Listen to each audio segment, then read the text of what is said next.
Delighted to be joined with George Acosta today on Zoom. George, fight week is approaching us, but how are you doing?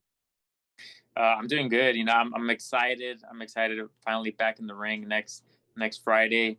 Yeah, it's been a solid training camp, and I just can't wait to be back in the ring. How has camp been? Camp has been extremely long. It's been it's been a long camp. I've been preparing for since I want to say March because I had word like, oh, you might fight in April. Okay, cool. That didn't happen. Oh, you're gonna fight in May. That didn't happen. All right, now you have a scheduled fight for June. It got canceled 2 days before, so they're like, okay, you're solid for July 22nd. So yeah, it's been a long training camp, but it's been good. It's been a good training camp. I've had a lot of sparring. Um, I was sparring with Jamel Herring, Anthony Kuba, a bunch of great fighters. Um, tough training camp, but I'm ready. You mentioned there sparring Jamel Herring. Just one scroll through your Instagram page, you can see the likes of Herring, Brian Castano, Lee Selby. Now, throughout your career with your sparring, sparring these world champions, ex-world champions. Who's giving you the hardest work? Oh, uh, I'd have to say I've learned the most from Lee Selby. Lee Selby he's very yeah, I'd say my toughest would probably be the world. Yeah, Lee Selby.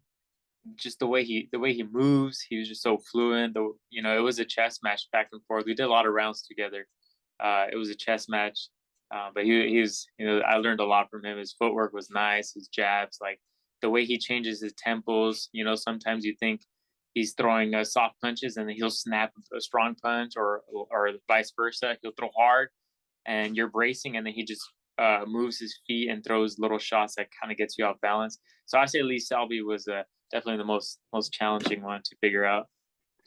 You mentioned, of course, learning, and you learned the most from Lee Selby. That's what sparring is about. That's what the time in the gym is about learning and progressing. For yourself, is there any piece of advice you've been given from anyone that has stuck with you throughout your career? Yeah, I'm always asking for advice from anyone I spar. Whether whether they're better or not better than myself. I'm always asking, their fighters and their coaches, like, oh, what do you think I can improve on? Um, but there's not one specific thing that kind of sticks out that I can choose or say about, that I need most improvement. But I think being able to move my feet and move my head at the same time, just enough to get out of range of punches, um, would probably be the biggest kind of, I guess, successful learning that I've understood, is definitely being able to move my feet and then move my head almost at the same time, where it makes you a deceptive fighter. You think your opponent thinks you're in range, but you're really not, or vice versa. They think they're safe, but then you're close. So, uh, yeah, it's a mind game. It's pretty cool. Absolutely. As I mentioned, just one scroll through your Instagram page and you see your sparring partners. There's one picture that jumped out to me. Yourself and Logan Paul. Talk to me how that came about. You was in the gym together there, obviously. I'm assuming training at the same time. He seems to be a lot bigger than you. I'm assuming you wasn't sparring Logan. But tell me a little bit about that story. Yeah, so yeah, I was sparring Logan when he was getting ready for the Mayweather fight, the exhibition match that they had. Um, uh, a local cut man, um, well, not local anymore. Shout out Marky, the cut man.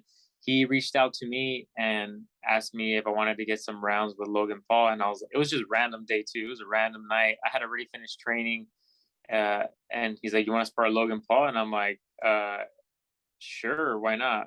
Like, okay. So I went to. He ended up coming over here to Whittier, and I sparred him, and they liked the work. They thought I was, a good, for whatever reason, good representation of Mayweather. Maybe it's just because I was smaller and then moving around.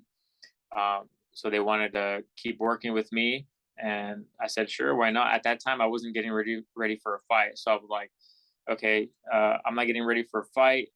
Sure, I'll help you guys out. So a few times, probably like twice a week at most, I would go over to Logan's house and would get some rounds in. And surprisingly, he's not. I mean, he's not a professional boxer, that's for sure. He's not a boxer, but he's a big guy. He's athletic, so he has some skill. He has some skill. A few years of boxing doesn't take much for you to be effective. And I've seen him spar with other fighters as well, and he did pretty good. But I mean, that was a fun experience. It's probably not going to happen again, but it was cool while it lasted. Absolutely. And just finally, we'll move on. Obviously, you mentioned your fight coming up next Friday. You are headlining, fighting Isaac Avila at your debut at your new weight, 130 pounds. First of all, 130 pounds, how much easier has that been for yourself during camp to make that weight? Yeah, so actually, this is gonna be my second fight at 130 pounds. Okay, My first fight was last year, which was it was on Florida for the WBA for the Central Belt. They asked me if I want to take the fight at 130. I'm like, yeah, absolutely, because it's something we've been asking for I want to say over a year and a half, asking for 130 pounds, but we kept getting 135, 137. Um, but I mean, now, I'm older, I'm mature. I physically, like, I know my body. I understand um, things that I have to change in my training and my diet in order to make the weight safely and effectively.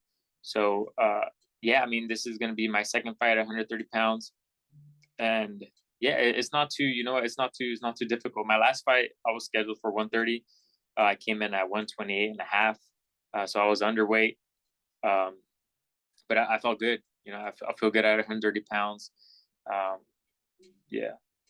What do you think of your opponent? He's got a good record, high knockout percentage. Yeah. So my opponent, all credit to him. He's a solid competitor. Southpaw is going to be my first official southpaw that I'm facing in my professional career. But I got a lot of work, in this training camp with southpaws. So I'm prepared. But yeah, my opponent, he's tough. He's faced some good opposition. He's fought at 126. He fought for the interim WBA title at 126. So that speaks highly of his resume, in the sport. It's definitely a big step up in my career. Um, but I'm expecting him to bring out the best. He's tough. He has a solid right hook. He's strong. He doesn't back down. He's a brave fighter. He's going to be hungry. His last fight didn't go his way, so I'm expecting him to really want to do that big bounce back. And we're about the same age. I think he's a year younger, so he's gonna. I expect a lot of energy, a lot of intensity from him. But I'm prepared for that. Absolutely. And it's certainly a big fight in both of your careers, and one that's sort of flown under the radar a little bit, and one that I'm excited for. So, George, first, I want to thank you for your time today, and all the best of luck for your fight as well. And I look forward to seeing you again in the future, continuing to headline cards. Yeah, no, absolutely. Thank you for having me. Yeah, that's the goal. Continue headlining and then make it on international TV. That'd be amazing. Absolutely, George. Thank you again. Best of luck. Thank you.